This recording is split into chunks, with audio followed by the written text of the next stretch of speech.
Hello, dear listeners. Welcome to the English Globe, the place where we explore important world topics and learn English together in a clear, calm, and simple way. My name is Adam, and I am very happy to be here with my wonderful co-host, Julia. Today, we are starting a new educational podcast designed especially for English learners who want to improve their listening skills while understanding what is happening in the world. Before we begin, we kindly invite you to support our channel by liking this episode, subscribing to the English Globe, and writing a comment to tell us where you are listening from, because your support helps us continue creating long and useful English learning content for people around the world. Hello, dear listeners. I am Julia, and I am very glad to join you today. We are excited to explore a topic that is being discussed globally and that also helps English learners understand vocabulary related to economics, energy, and international relations.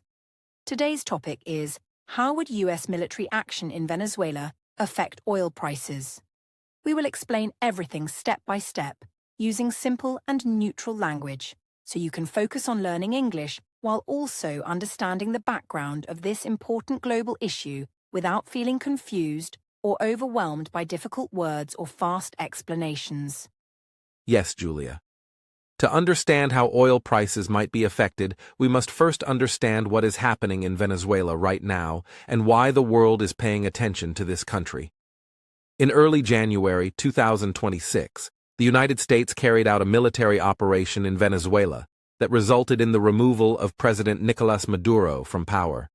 This event attracted international attention because it was a rare and serious action involving a country that has been politically unstable for many years, and is also extremely important because of its natural resources, especially oil.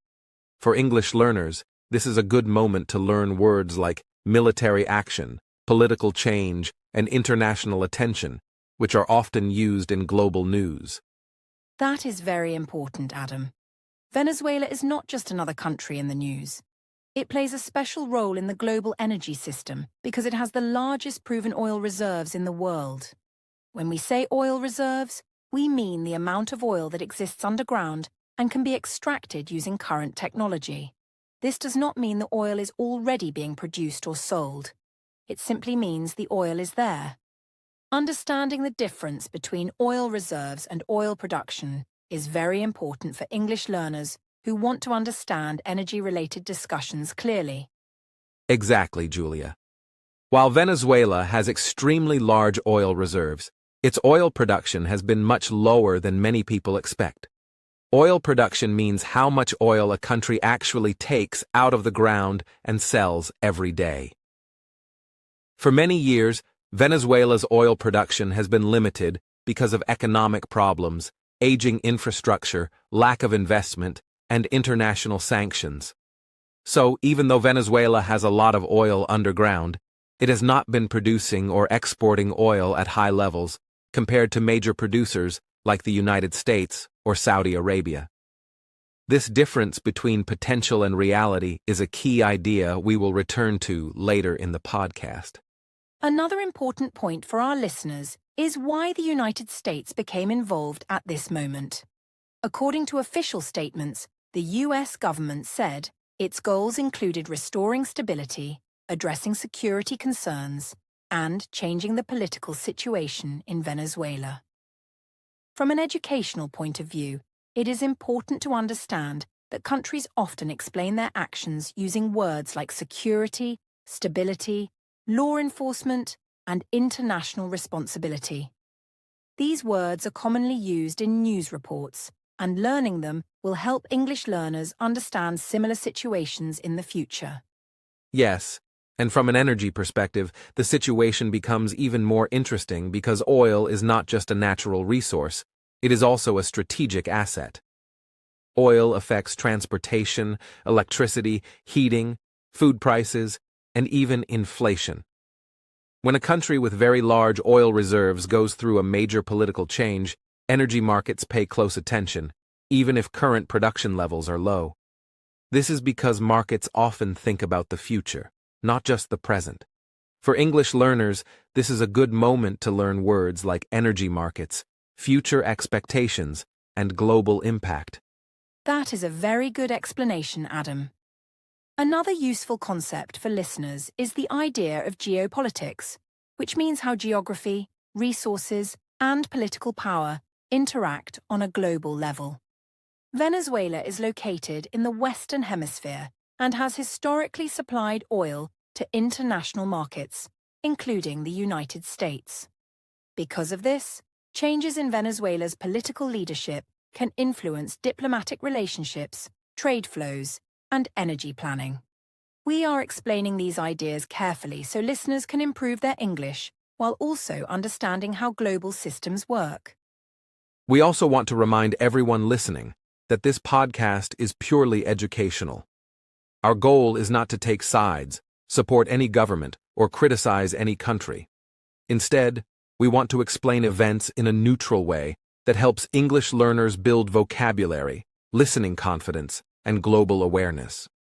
Listening to long, clear explanations like this can help you understand how English is used in serious discussions without needing advanced language skills. Yes, Adam, and dear listeners, we encourage you to listen actively. You will hear useful words such as reserves, production, policy, stability, markets, and global supply. These words are very common in international news and academic discussions. Try to understand their meaning from the context, and if you want, you can write them down and review them later. Learning English through real-world topics helps your brain connect language with meaning, which makes learning more effective. So to summarize this opening section, Venezuela is currently experiencing a major political change following U.S. military action. And this situation matters globally because Venezuela holds the largest oil reserves in the world, even though its current oil production is relatively low. Understanding these basic facts will help you follow the rest of our podcast, where we will slowly explore how such events can influence oil prices, energy markets, and everyday life around the world, all while improving your English step by step. Exactly, Adam. Thank you, dear listeners, for joining us and staying focused. In the next part of this podcast, we will explore Venezuela's oil industry more deeply and explain the difference between oil potential and actual production in even more detail. Stay with us, keep listening carefully, and enjoy learning English with the English Globe. Let's continue our discussion by looking at Venezuela's oil industry more closely, because understanding its oil production versus its oil reserves is very important if we want to understand how changes in Venezuela can affect global energy markets and oil prices. When we talk about oil reserves, we mean the total amount of oil that has been discovered and can be produced using current technology. Venezuela has some of the highest oil reserves in the world, the largest of any country, which means if you measured all the oil that exists under the ground that can be produced someday, Venezuela sits at the top of that list. However, oil reserves are not the same as oil production, and that is a very important difference to understand. That is a key point, Adam. Many people hear largest oil reserves and think that Venezuela must be one of the biggest oil producers in the world today. But that is not the case. Venezuela has proven oil reserves estimated at around 303 billion barrels, which is more than many other countries. This means that if the fields were fully developed and working at full capacity, Venezuela could supply a very large amount of oil. But the actual amount of oil that Venezuela produces each day, measured in barrels per day, is much lower than people might expect. While for many years the country produced more than 3 million barrels per day at its historical peak, today Venezuela produces around 900,000 to 1.1 million barrels per day, which makes up less than 1% of global oil production. This contrast between huge potential and low daily output is very important for English learners to understand when talking about energy. Right, Julia. The reason for this gap between reserves and production is not because the oil disappeared.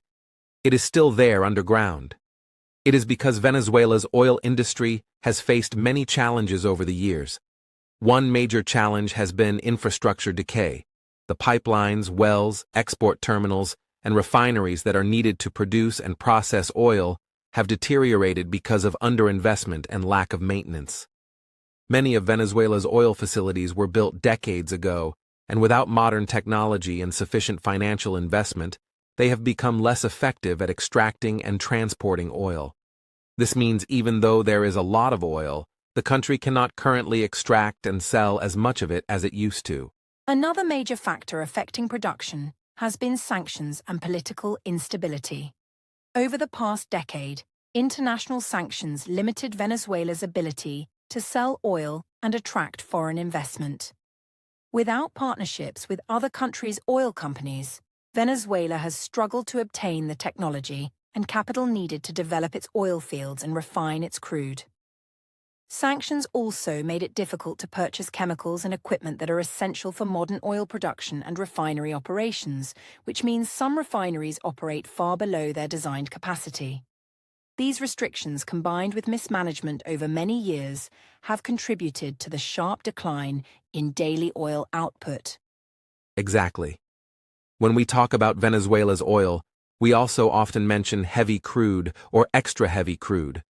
Most of the oil reserves in Venezuela are not light, easy-to-process crude. They are heavy and thick, especially in a region called the Orinoco Belt.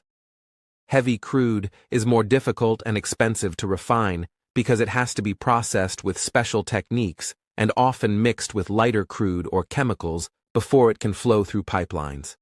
Because of this, Venezuela's oil technically counts as very large reserves, but in practical production terms, it is harder to turn that reserve into actual barrels flowing each day. That makes learning these energy terms very useful, Adam. Barrels per day is a common measurement in oil discussions. It tells us how much oil is being produced or exported each day. Even though Venezuela has huge reserves, its barrels per day figure is much lower today than it used to be. Another term learners will hear in energy news is export terminals, which are the facilities where oil is loaded onto ships to be sent to foreign buyers. Venezuela has export terminals along its coast, and these play a central role in moving oil to other countries. But if production is low or the terminals are not operating efficiently, the total amount of oil that can be exported is limited.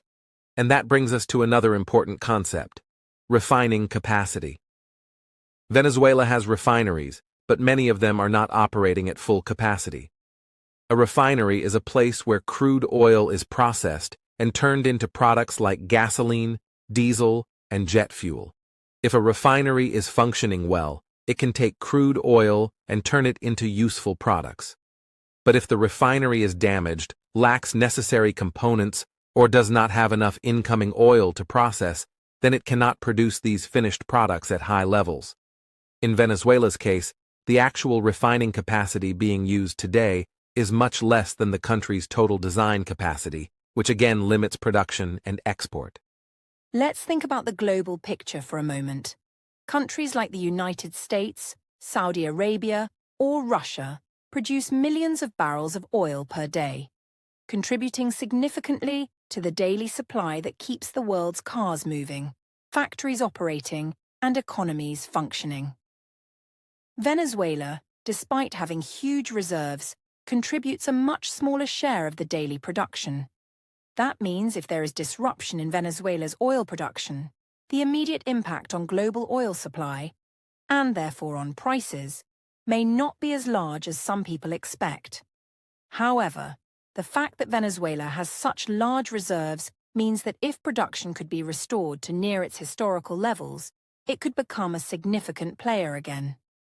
This difference between potential and actual output helps explain why current daily oil prices react the way they do to news from Venezuela. If a country with smaller reserves but higher production experiences disruption, prices may react strongly because that daily production is immediately removed from the market. Venezuela's case is different. Daily output is low, so short-term shocks in production do not remove a large share of oil from the global supply. Still, the future possibilities of changing production play into long-term price expectations, as investors and analysts think about how the market might look in a year or 5 years. Yes, and learning these vocabulary words and concepts reserves, production, barrels per day, export terminals, refining capacity, and heavy crude, helps listeners not only understand the situation in Venezuela, but also build confidence in discussing energy topics in English. These terms appear often in business news, academic articles, and international reports, so becoming familiar with them now gives you a strong foundation for future learning. So, the main point for learners to take away from this section is that Venezuela's oil story has two parts: the enormous amount of oil that exists underground and the much smaller amount of oil that is actually being produced every day. This difference is caused by historical, political, economic, and technical challenges, and it shapes how Venezuela interacts with global oil markets today. Understanding the difference between reserves and production also helps you follow discussions about oil prices, energy security, and international relations in clear English. Absolutely, Adam. In the next part of our podcast, we will explore how global oil prices are determined and what role supply and demand play in that process. We will build on today's discussion of reserves versus production and explain key economic terms in a simple and friendly way so you can continue learning English while understanding world events. Now that we have explained Venezuela's oil reserves and its actual production, it is time to understand a very important question. How do global oil prices work? Many people think oil prices change only when oil production changes, but the truth is more complex. Oil prices are influenced by many factors, including supply, demand, expectations about the future, and even emotions in financial markets. For English learners, this is a great opportunity to learn how economic ideas are explained using simple but powerful vocabulary. Yes, Adam.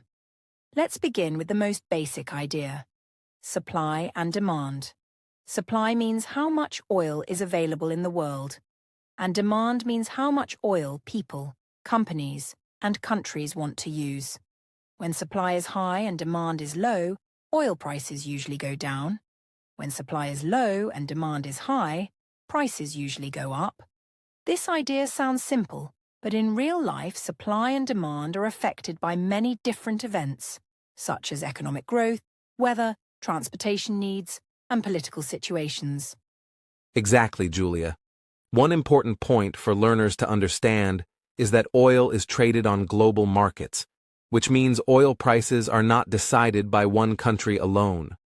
Oil is bought and sold every day by governments, companies, and traders around the world. Because of this, even an event in one country can influence prices everywhere.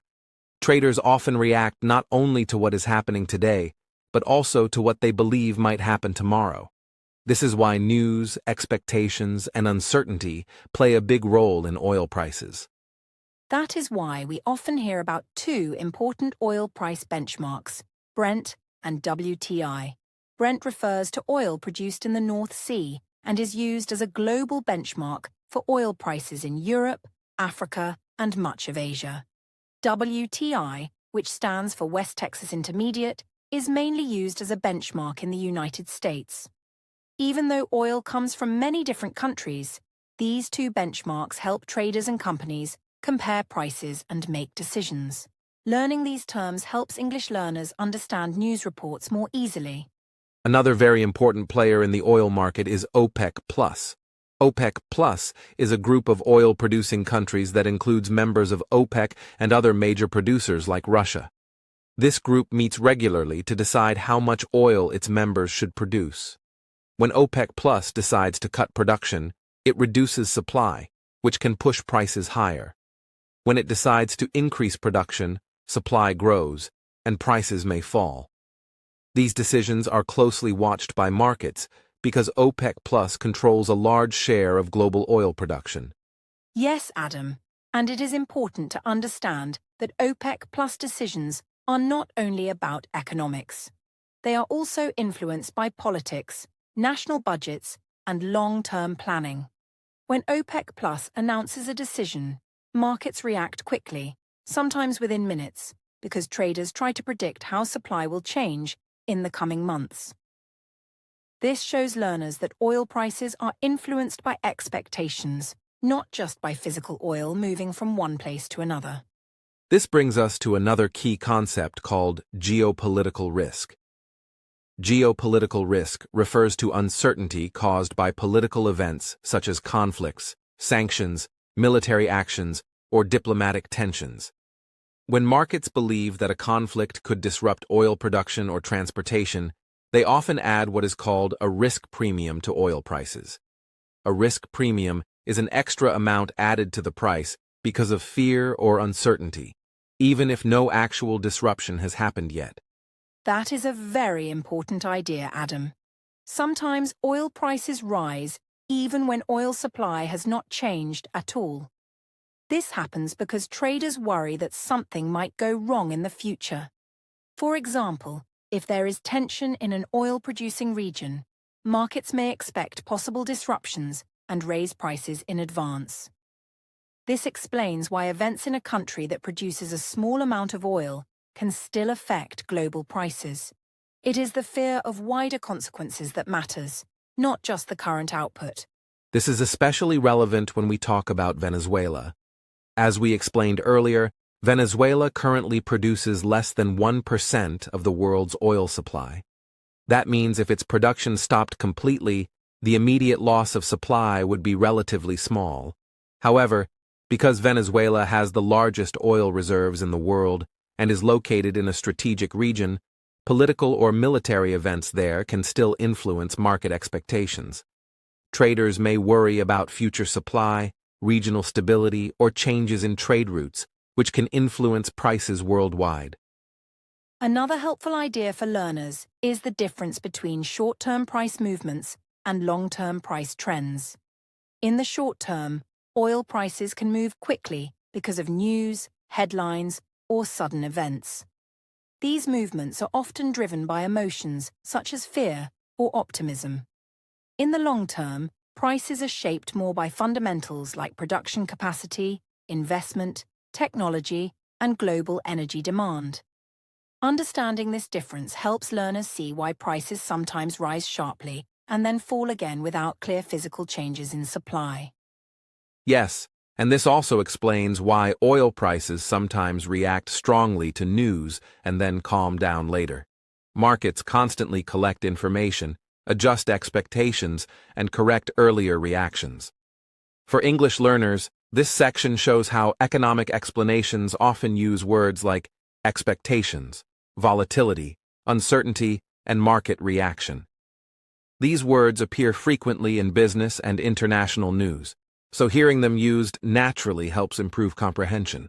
So, to summarize this section, global oil prices are shaped by supply and demand, influenced by OPEC Plus decisions, guided by benchmarks like Brent and WTI, and affected by geopolitical risks and risk premiums. Events in one country can influence prices worldwide, not only because of actual production changes, but because of expectations and fears about the future.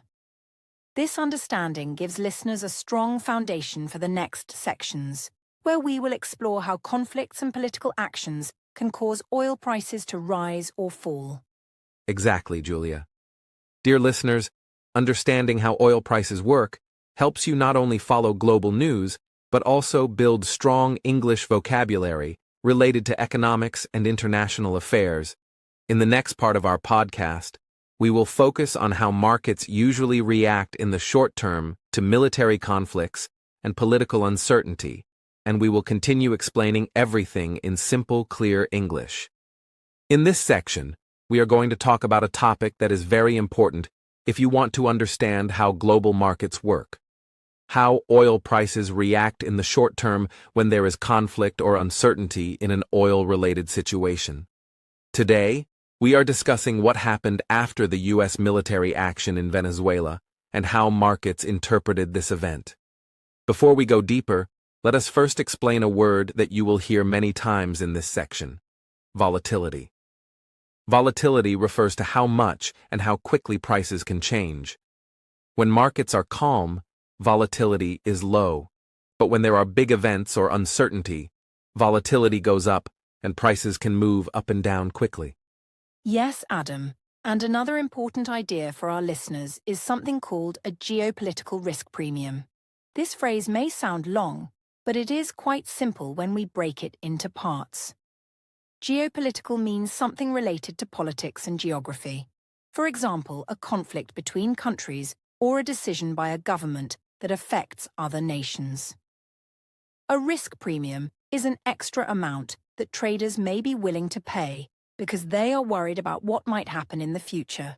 So a geopolitical risk premium means that oil prices might go up temporarily because traders are not sure what will happen next, even if the actual oil supply has not changed much. Exactly, Julia.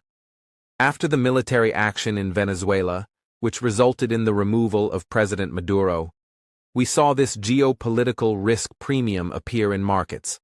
Initially, many traders reacted to the news with uncertainty, and that caused oil prices to move up slightly, even though Venezuela currently produces less than 1% of global oil supply. For many traders, this event represented the possibility of future disruption to Venezuela's oil, or uncertainty about how the situation would evolve. And that uncertainty itself put upward pressure on prices for a short period of time. Prices were moving within a range, fluctuating up and down without a clear long-term trend. That's right, Adam. In the short term, markets often respond not only to what is actually happening, but also to what traders expect might happen. This expectation can sometimes push prices higher quickly, even if the physical supply of oil, the amount of oil coming out of the ground and being shipped, has not changed. When traders think that there is a chance of supply disruption, or they see phrases like military action and political instability in the news, they may decide to buy oil futures to protect themselves from potential future shortages. This extra buying can cause prices to rise, even if real supply hasn't been affected yet. But it is also important to know that prices do not always rise as we might expect. In fact, in the case of Venezuela in early January 2026, we saw that oil prices did not spike dramatically after the military operation. Instead, prices rose modestly or remained relatively stable around the range they were already trading in. This is because the global oil market is currently oversupplied, meaning that there is more oil available than there is demand for it. When there is too much supply in the market, even events that have geopolitical risk attached to them do not always cause big price jumps, because traders know that producers in other countries can continue supplying oil to meet demand. Yes, Adam. And this idea of oversupply is very important.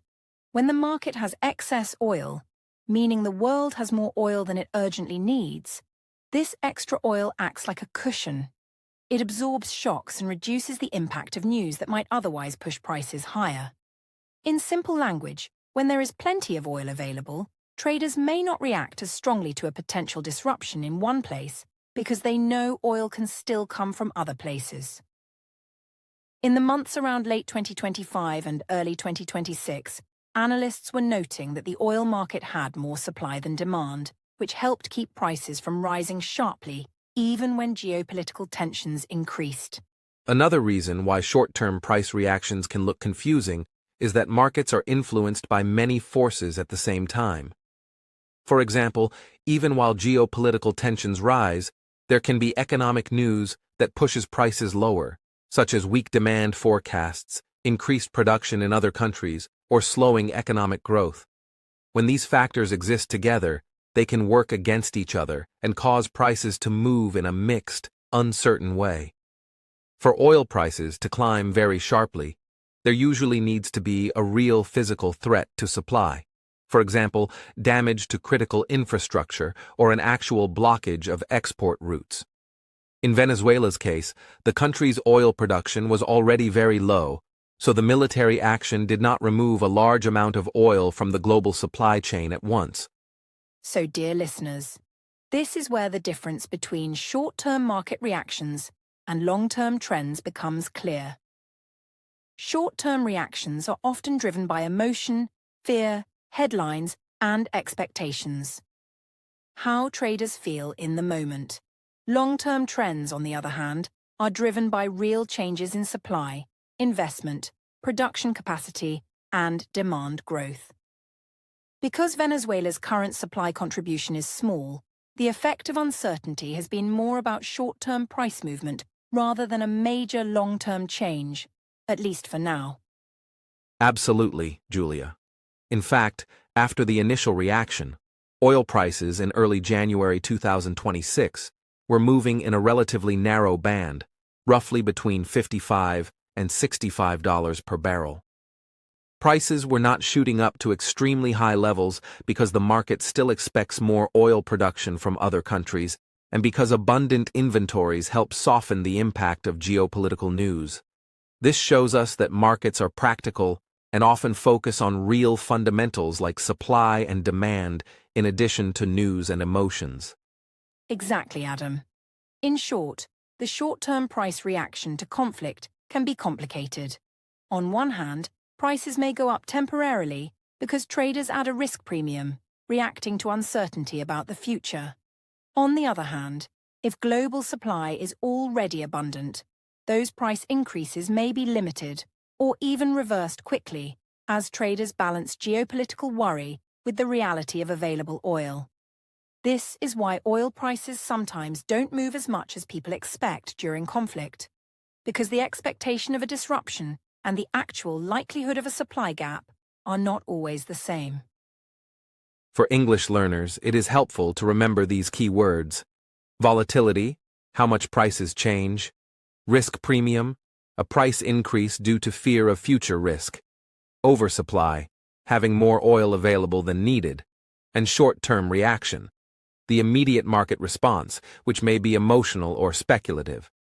These terms are used by economists, journalists, and analysts when they talk about markets, and understanding them will help you follow energy news more confidently.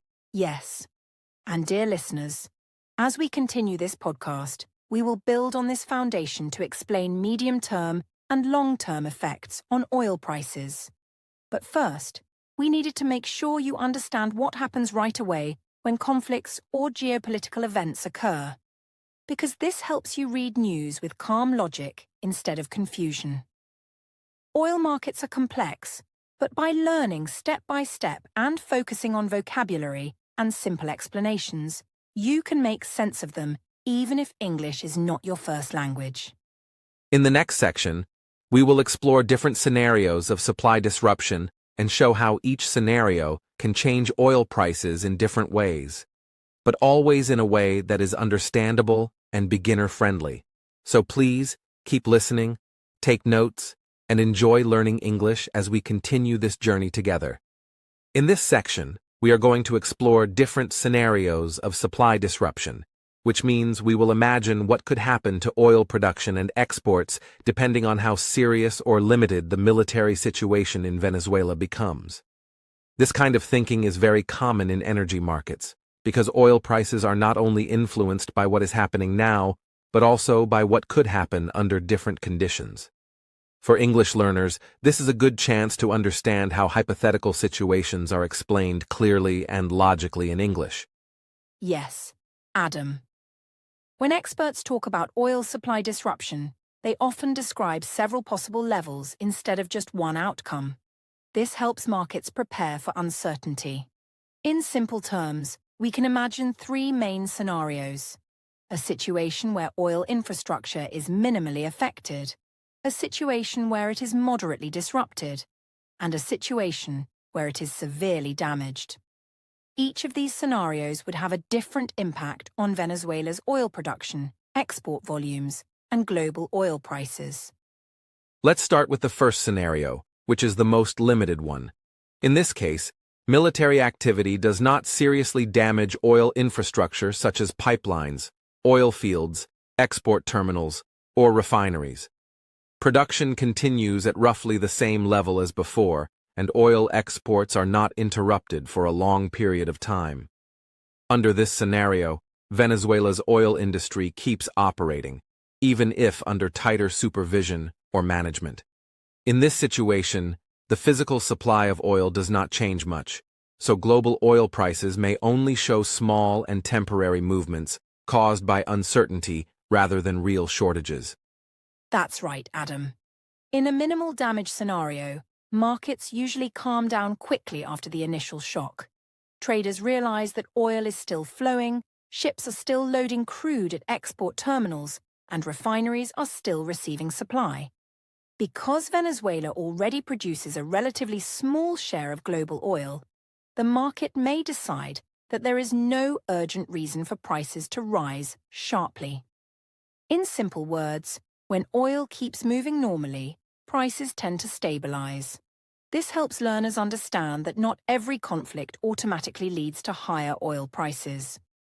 Now let's move to the second scenario, which is a moderate disruption. In this case, some parts of the oil system are affected. For example, a few pipelines might temporarily stop working, certain export terminals could slow down, or refineries might operate at reduced capacity. Oil production does not stop completely, but it falls for a period of time. Exports might decline, and shipments may be delayed. In this scenario, Venezuela's daily output could drop noticeably, even if the oil infrastructure is not completely destroyed. In a moderate disruption scenario, oil markets usually react more strongly. Traders may see real signs that supply is being reduced, not just feared. This can lead to higher prices, especially in the short term, because markets respond to actual changes in supply. However, because Venezuela's production is already limited, the impact would still depend on whether other producers increase output to compensate. For English learners, this shows how markets respond differently to partial disruptions compared to complete shutdowns. Exactly. Under moderate disruption, prices may rise for a while, but they often stop rising once markets see that alternative supplies are available. Countries with spare production capacity may increase output, and stored oil inventories may be released. This helps prevent extreme price spikes. In this way, learners can see how oil markets behave like a balancing system, constantly adjusting to changes in supply and demand. Now let's examine the third and most serious scenario, which involves severe damage to oil infrastructure. In this case, important facilities such as oil fields, export terminals, pipelines, or refineries are heavily damaged or shut down for a long time. Production could fall sharply, and exports might stop almost completely. This scenario would significantly reduce the amount of Venezuelan oil available to global markets and could take months or even years to repair, depending on the level of damage. If such a severe disruption happened, oil prices would likely rise more sharply, even though Venezuela's share of global production is small. This is because severe damage sends a strong signal to markets that future supply may be limited for an extended period. Traders might worry that restoring production will take a long time, especially given Venezuela's history of underinvestment and technical challenges. This fear could increase the risk premium and push prices higher, at least temporarily. However, even in this serious scenario, the global impact would still depend on broader market conditions. If global supply is already high and demand is weak, price increases may still be limited. On the other hand, if markets are tight and inventories are low, a severe disruption could have a stronger effect. This helps learners understand that oil prices are never influenced by one factor alone. They are shaped by many conditions working together. These three scenarios show us an important lesson. The physical condition of oil infrastructure matters greatly. Markets react differently when there is fear, partial disruption, or complete shutdown. By thinking through these scenarios step by step, we can better understand why oil prices sometimes rise only slightly and sometimes move more strongly. This way of thinking also helps English learners follow complex explanations without feeling lost. Yes, Adam. Let's also remember that markets often move ahead of events. Sometimes prices rise because traders expect disruption, not because disruption has already happened. Other times, prices fall back once markets realize the damage is limited. This explains why oil prices can be unpredictable in the short term. Learning to think in scenarios helps listeners understand these movements more calmly and logically. So, dear listeners, when you hear news about conflict and oil, it is helpful to ask yourself simple questions. Is production actually falling? Are export terminals operating? Is the disruption temporary or long-lasting? These questions help you connect physical supply conditions with price movements. This is exactly how analysts and economists think, and learning this approach also improves your English reasoning skills. To summarize this section, we explored three main supply disruption scenarios: minimal damage, moderate disruption, and severe impact, and explained how each could affect oil production, exports, and prices. Understanding these scenarios helps you see why oil prices respond differently to different levels of risk and damage. It also helps you understand energy news in English with more confidence and clarity. In the next part of our podcast, we will move beyond short-term disruptions and explore medium-term effects, including how management, policy decisions, and investment can shape Venezuela's oil output over time. Until then, keep listening carefully, enjoy learning new vocabulary, and continue your English learning journey with the English Globe. When we move beyond the first days or weeks after military action and begin thinking in terms of months or even several years, it becomes important for English learners to understand how markets shift from reacting emotionally to reacting structurally, because at this stage, investors, governments, and energy companies start focusing less on headlines and more on who controls production decisions, how oil is marketed internationally, and whether long-term output can realistically increase under new management or oversight structures connected to the United States and its energy institutions. That is an important shift to explain, Adam, because in the medium term the discussion is no longer only about fear or uncertainty, but about administration, contracts, and policy frameworks, which means learners should pay attention to words like oversight, regulatory authority, and export licensing, all of which describe how governments influence oil flows without directly producing oil themselves, especially in a country like Venezuela, where technical capacity exists, but organizational control has historically been weak. From an educational perspective, one key idea is that U.S. control does not mean the United States physically pumping oil, but rather supervising how Venezuelan oil is sold, where revenues go, and which international companies are allowed to participate in restoring production, which could slowly improve efficiency if political stability increases, and if international firms feel confident enough to invest capital, technology, and skilled labor back into aging oil fields and export terminals. Learners should also understand that restoring oil production is never fast, because even if sanctions are adjusted or management changes occur, Venezuela's oil infrastructure has suffered from years of underinvestment, corrosion, and technical decline, meaning that pipelines, storage facilities, and refineries require inspection and repair, which explains why energy experts often say output recovery takes years rather than months, even under more stable political and regulatory conditions. This is where U.S. energy policy statements matter, because officials have repeatedly explained that Venezuelan production could eventually rise if private companies are allowed to operate with clear rules, legal protections, and predictable revenue structures, which markets interpret as a potential future supply increase rather than an immediate one, and this expectation alone can influence oil prices by reducing fears of long-term shortages. Another helpful learning point is how trade flows might change, because Venezuelan crude is very heavy and sulfur-rich, making it especially suitable for certain refineries, particularly in the United States Gulf Coast, where facilities were originally designed to process heavy crude from Latin America, meaning that increased Venezuelan exports could reduce U.S. dependence on similar oil grades from other regions over time.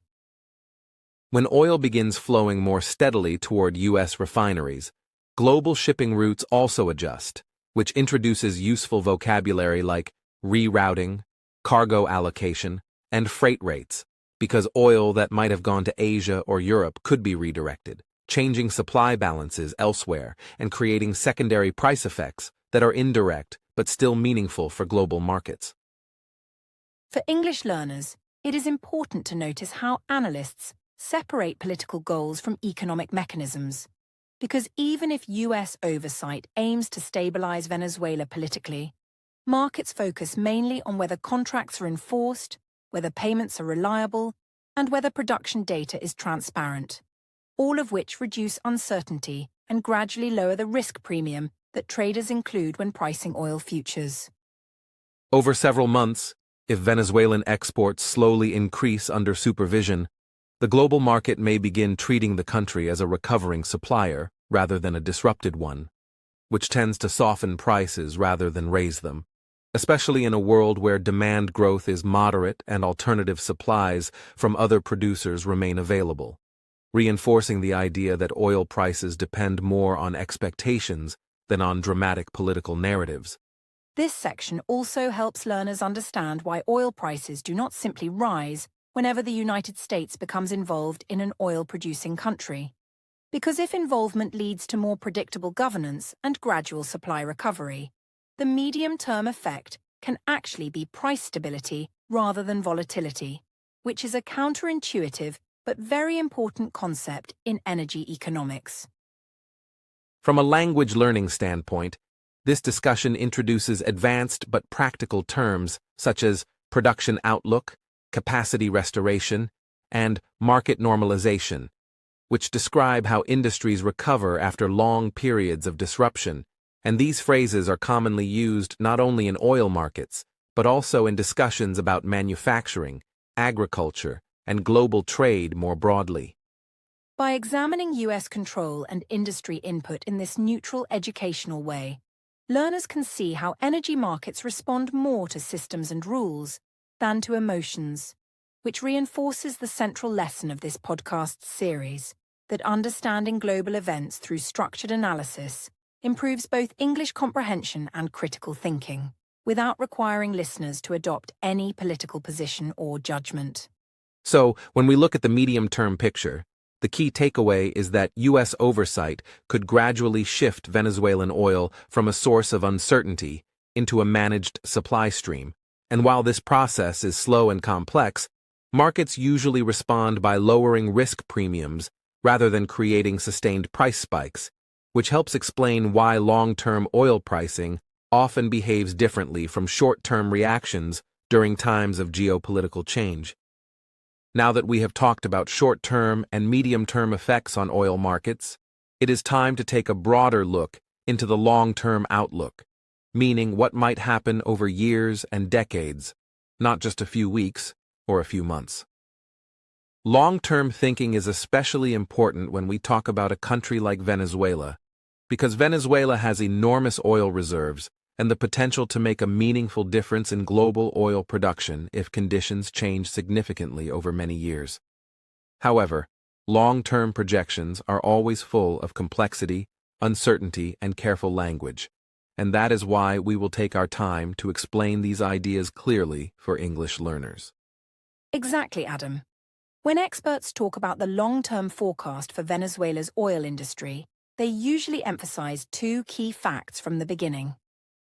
First, Venezuela has the largest proven oil reserves in the world, which means it has more oil stored underground than almost any other country.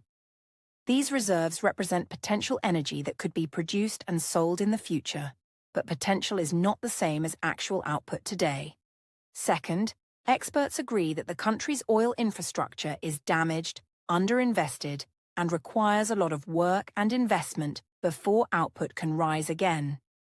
Remember that oil production, the amount of oil actually taken out of the ground and shipped to refineries, depends on infrastructure, investment, technology, and stable management, not just reserves.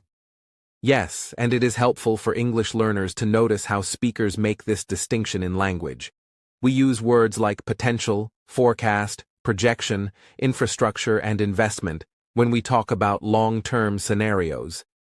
These words help describe the difference between what could happen and what is happening now. When analysts create long-term forecasts, they often use phrases like if conditions change, assuming stable governance, or over the next decade, because long-term outcomes depend on many future decisions and events that cannot be known with certainty. Let's explore some of these long-term projections that analysts have suggested. Some financial institutions think that if political stability improves in Venezuela, and if there is significant investment from international companies, Venezuelan oil production could grow from its current low level to something much higher in the future. For example, experts have said that production could increase to around 1.3 to 1.4 million barrels per day within the first 2 years of improved conditions, and that over the next decade, production could reach around 2.5 million barrels per day if the right investments are made and infrastructure is rebuilt. This is a big increase from the country's recent output, which has been under 1 million barrels per day due to decades of underinvestment and sanctions. Yes, Julia, and even though these projections are optimistic under certain assumptions, it is important to understand that major problems remain. Many analysts note that significant capital, meaning large amounts of money for investment, and many years of work will be required to rebuild pipelines, wells, export terminals, storage facilities, and refineries. Infrastructure that has decayed over decades cannot be repaired overnight.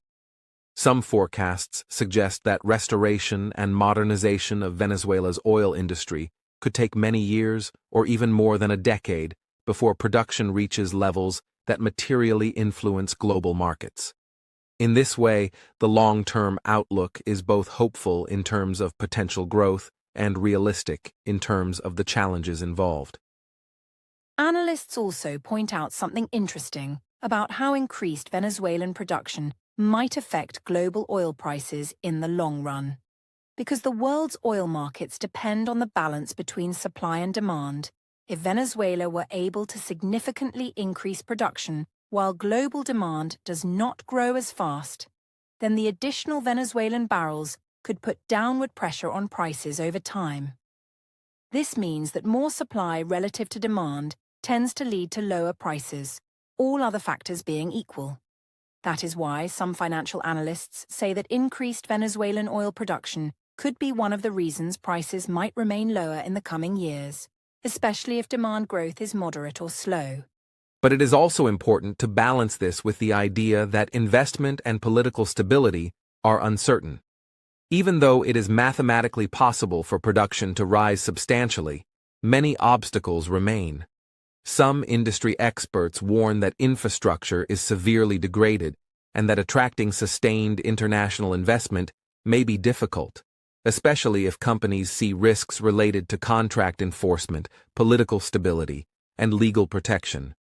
This is language that learners may not encounter every day, but it helps explain why long-term projections are always described with caution, using words like could, possible, if sustained investment materializes, and under certain conditions. Yes, and this balanced view is important for understanding long-term thinking in economics and energy. Experts often provide not one number, but a range of possible outcomes, and they talk about the rationale behind those numbers. For example, reaching around 2 million to 2.5 million barrels per day might be possible if there is steady political stability, investment, and operational improvement.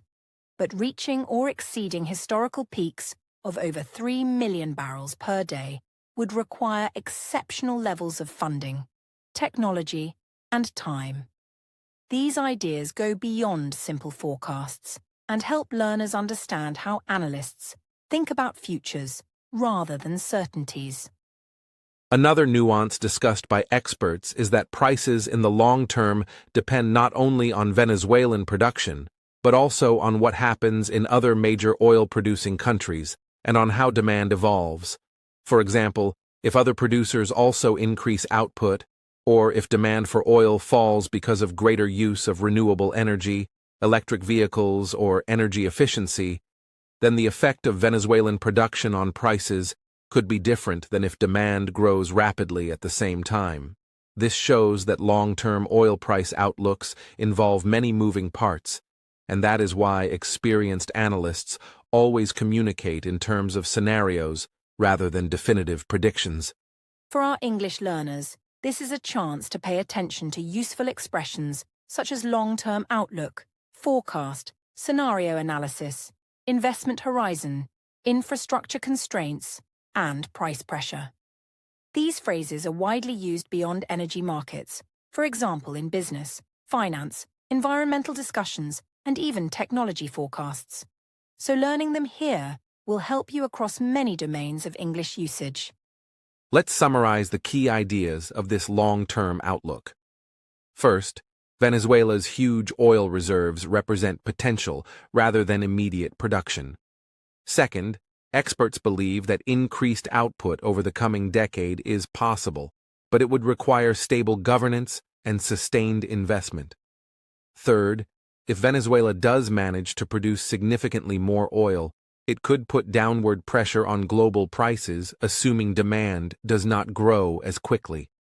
Finally, long-term forecasts are always framed with uncertainties and conditions, so analysts use language that reflects that reality rather than simple predictions. Exactly, Adam. In the next section of our podcast, we will focus on supply decisions by OPEC+, global supply and demand balances, and how they interact with political developments around the world. But before we move on, take a moment to review today's vocabulary and concepts. Long-term outlook, production capacity, investment requirements, price pressure, and scenario analysis, because these phrases will help you understand many international topics in English. Thank you for listening carefully, dear friends. We hope this explanation has made the long-term perspective easier to understand. Keep learning and keep exploring English through real global topics with the English Globe.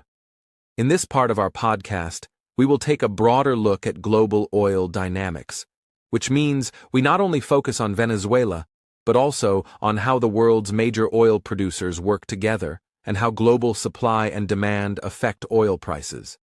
One of the most important groups in the world of oil is called OPEC+, and understanding this group helps us connect events in one country, like Venezuela, to what happens to oil prices all around the world.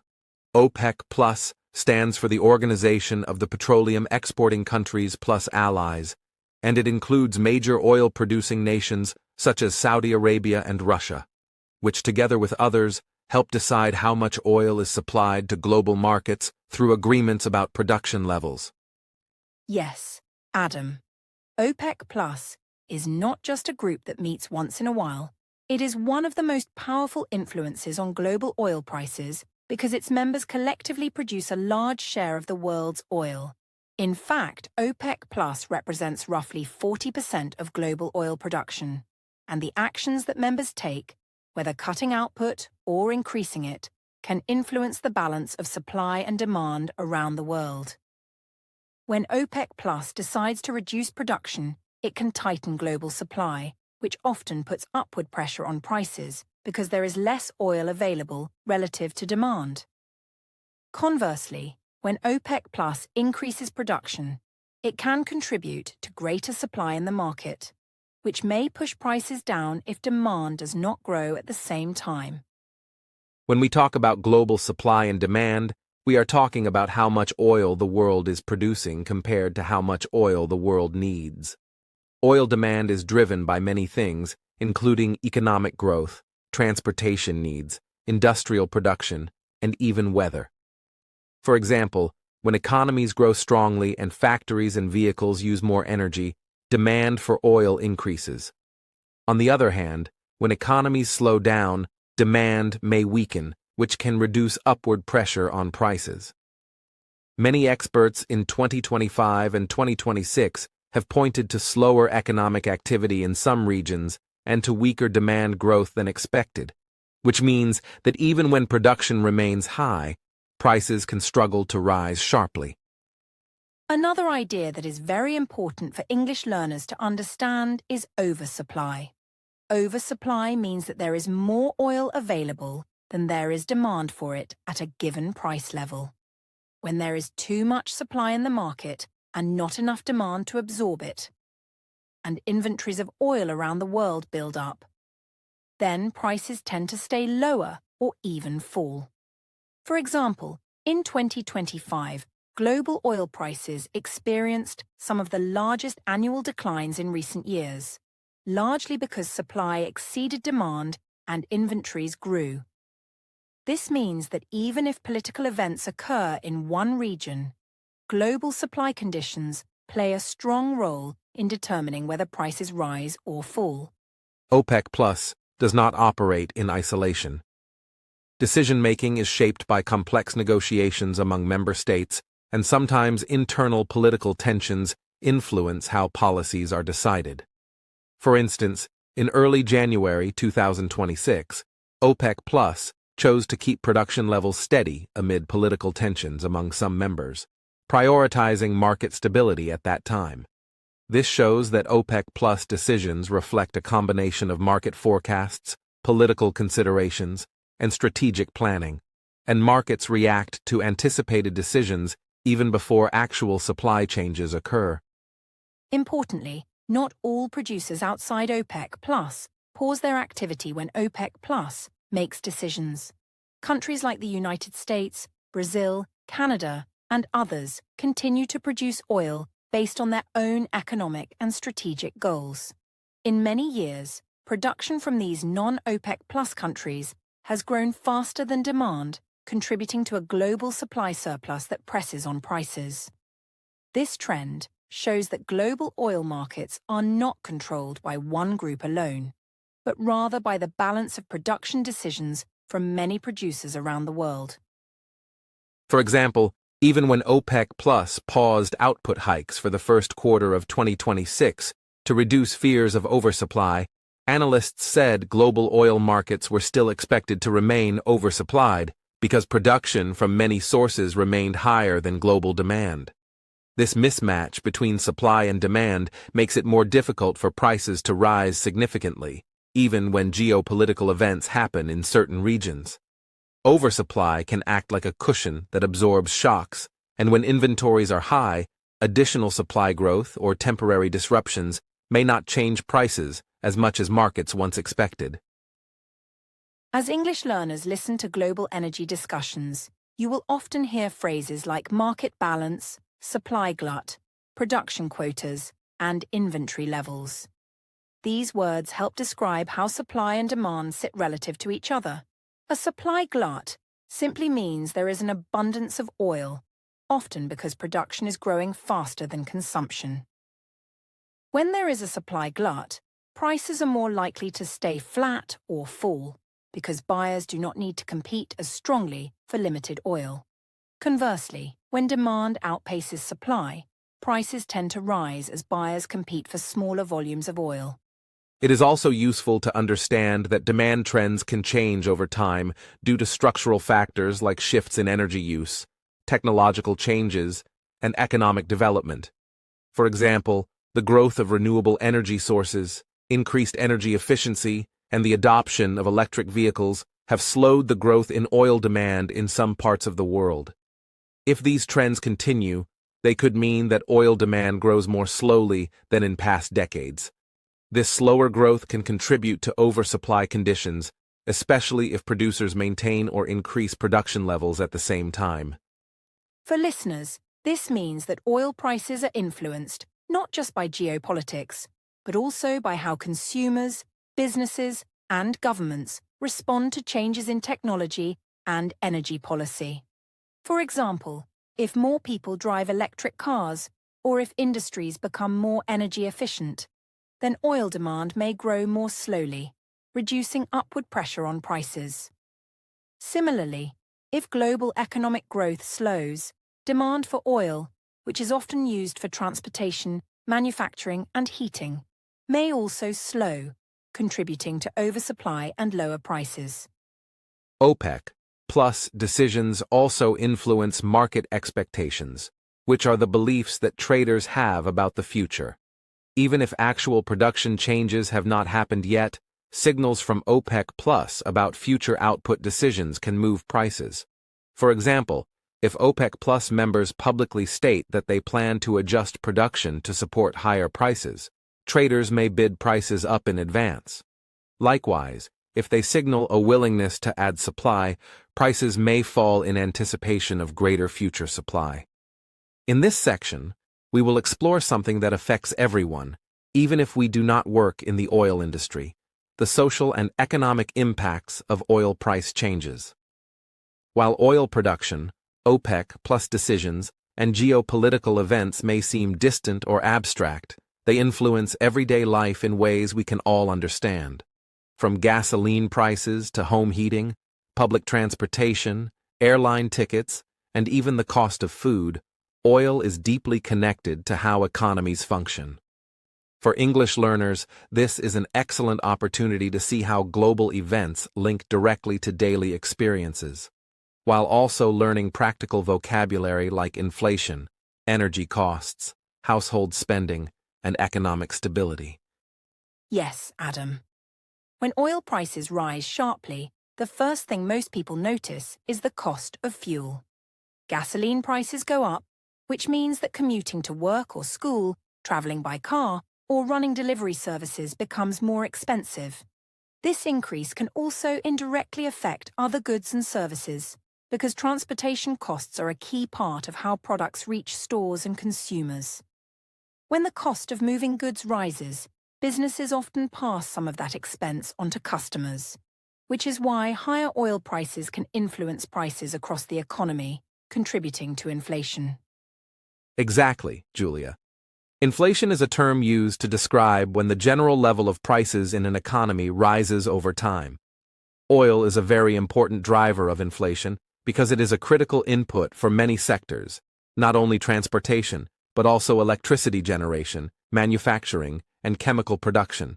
For example, when oil prices increase, airlines may charge more for tickets, shipping companies may increase fees, and even the price of heating oil for homes can rise.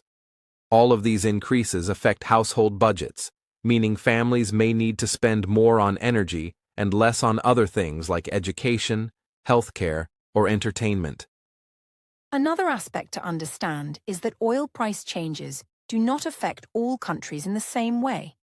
Countries that export oil, like Saudi Arabia, Russia, or Venezuela, may benefit from higher prices because their governments and companies earn more revenue. This extra income can support public spending on infrastructure, social services, or economic development. On the other hand, countries that import oil, such as Japan, India, or most European countries, may face higher import bills when prices rise. This can create a strain on their economies and households, making energy more expensive and reducing disposable income. For English learners, this shows how a single global variable, like oil price, can have domino effects in everyday life. A price increase affects transportation, which affects the cost of goods, which affects inflation, which affects household budgets, which affects spending in the economy. Economists often use the term transmission mechanism to describe this chain of effects. It is a useful phrase for understanding economic news, as well as for discussing the link between global markets and personal experiences. Oil price stability is therefore very important for both producers and consumers. When prices are stable, governments, businesses, and households can plan better. For example, energy companies can schedule maintenance and investments, governments can plan budgets without sudden deficits, and families can plan how to spend money on transportation and heating. In contrast, sudden spikes or crashes in oil prices create uncertainty, which can slow down investment, reduce economic growth, and even increase unemployment in sectors affected by energy costs. It is also interesting to note that energy prices have a psychological effect on consumers. When people see gasoline or heating bills rise rapidly, they may reduce spending in other areas, creating what economists call a demand shock. This sudden change in consumption can slow economic growth temporarily because businesses see lower sales and may reduce production or delay hiring. This example illustrates how oil prices, which are determined far away in global markets, can quickly influence everyday life in households around the world. Another real-world example is food prices. Agricultural production relies heavily on fuel for tractors, irrigation, and transportation, as well as fertilizers, many of which are derived from petroleum. When oil prices rise, the cost of producing and delivering food increases, which often leads to higher prices at grocery stores. Conversely, when oil prices fall, transportation and production costs can decrease, leading to more affordable food and goods. This connection helps English learners understand how energy markets are directly tied to basic necessities, not just abstract economic numbers.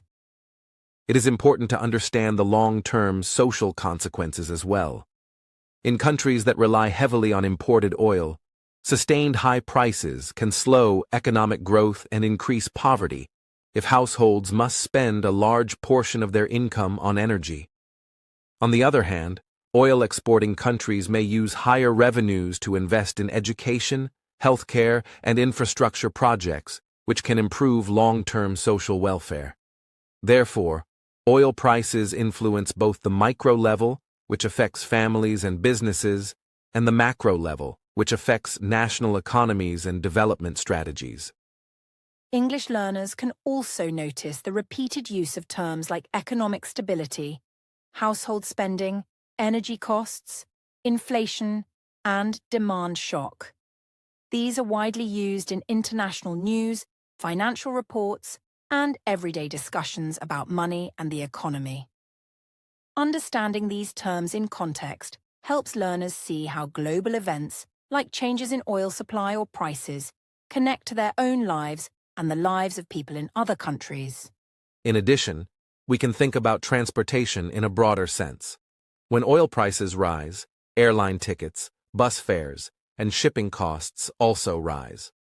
Businesses that rely on transportation may pass these costs to consumers.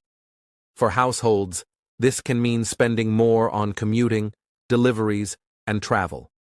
For students or young learners, understanding this chain of cause and effect helps connect vocabulary about energy, economics, and daily life. Finally, it is helpful for learners to see that understanding oil price impacts is not just about economics. It is about how global events influence human lives. Political instability, international agreements, technological changes, and market dynamics all interact to shape energy prices. And those prices, in turn, influence how families live, what businesses produce, and how governments plan budgets. This connection between global events and everyday life is what makes learning English through topics like oil markets both practical and engaging. In conclusion, changes in oil prices affect daily life, household spending, national budgets, and global economies. High prices can increase inflation and strain households, while low prices can benefit consumers but reduce revenues for exporters. Stability in oil markets matters because it allows planning and reduces uncertainty for both governments and families. Understanding these impacts helps English learners connect abstract concepts from global news to practical, real-world experiences while learning important economic vocabulary. Dear listeners, now you can see that the oil market is not only about production, reserves, or geopolitical conflicts. It is also about people's everyday lives. By following the flow from production to prices to household effects, we gain a more complete understanding of global economics. In the next section, we will reflect on everything we have learned so far and consider how listeners can use this knowledge to improve English skills while understanding world events. As we reach the final section of today's podcast, it is helpful to pause and carefully summarize the key points we have explored so far, because understanding the big picture allows English learners to see how complex topics like oil markets, geopolitics, and economic trends connect with everyday language, vocabulary, and concepts. We have talked about many aspects, starting from the immediate political context in Venezuela, the size and challenges of its oil reserves, and how short-term market reactions occur, all the way to medium-term management under U.S. oversight, long-term production forecasts, the influence of OPEC+, and the social and economic impacts of oil price changes on households and global economies. Each of these pieces helps create a complete understanding of why oil markets behave the way they do and why global events influence prices in sometimes unexpected ways. Exactly, Adam.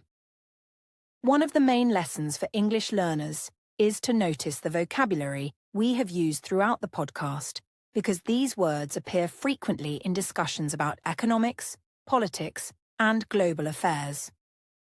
Words and phrases such as geopolitical risk, supply disruption, oversupply, production capacity, risk premium, scenario analysis, medium-term projections, and long-term outlook help learners talk about markets clearly and accurately. By understanding how these terms connect to real-world examples, such as the Venezuelan situation, learners can gain confidence in discussing international topics in simple English without being overwhelmed by complex technical jargon. From a content perspective, one of the key takeaways is that short-term reactions in oil markets are often driven by uncertainty, fear, or speculation. When military actions or political events occur, prices can spike or fluctuate temporarily because traders and investors are trying to anticipate the potential impact on supply. However, as we explored in earlier sections, medium-term and long-term outcomes are more closely connected to actual production, infrastructure, investment, and policy stability. This distinction is very important for learners to understand because it highlights the difference between immediate news-driven responses and sustained changes in market fundamentals. For example, while the military intervention in Venezuela might initially have caused uncertainty and a temporary rise in oil prices, markets in the medium term began to consider whether U.S. oversight, investment, and restored production could actually increase supply, which would mitigate extreme price spikes. This illustrates a central principle in energy economics. Prices are influenced not only by events themselves, but also by expectations of future supply and demand, which often have a more lasting impact than immediate shocks. Understanding this concept allows English learners to read articles, watch news, or listen to discussions with greater clarity, because they can distinguish between emotional reactions and factual, longer-term analysis. Another important takeaway is the role of global supply and demand dynamics, particularly OPEC+ decisions and production by non-OPEC countries. As we discussed, even though Venezuela has enormous reserves, it contributes a relatively small share of global supply today. Therefore, decisions by major producers like Saudi Arabia, Russia, and the United States, as well as global demand trends driven by economic growth, renewable energy, or energy efficiency, often have a stronger immediate effect on prices than any single country alone. This concept is crucial for learners because it shows how interconnected the global energy market is and how local events interact with broader trends to influence outcomes. We also explored the social and economic consequences of oil price changes, which is often overlooked in general discussions. When prices rise, households may face higher costs for gasoline, transportation, heating, and even food, while businesses see increased expenses that can be passed on to consumers, contributing to inflation. Conversely, stable or lower prices can reduce household spending pressures, support economic growth, and improve affordability. Understanding these human-level impacts makes learners more aware of the real-world relevance of geopolitical and market developments and helps connect abstract concepts to everyday life. Looking to the long-term possibilities, it is clear that Venezuela's large oil reserves are both a potential opportunity and a challenge. Even if political stability and investment increase, restoring production will take years or even decades. Long-term effects on global prices depend not only on Venezuela's production, but also on how demand evolves, technological changes, renewable energy adoption, and decisions by other major oil producers.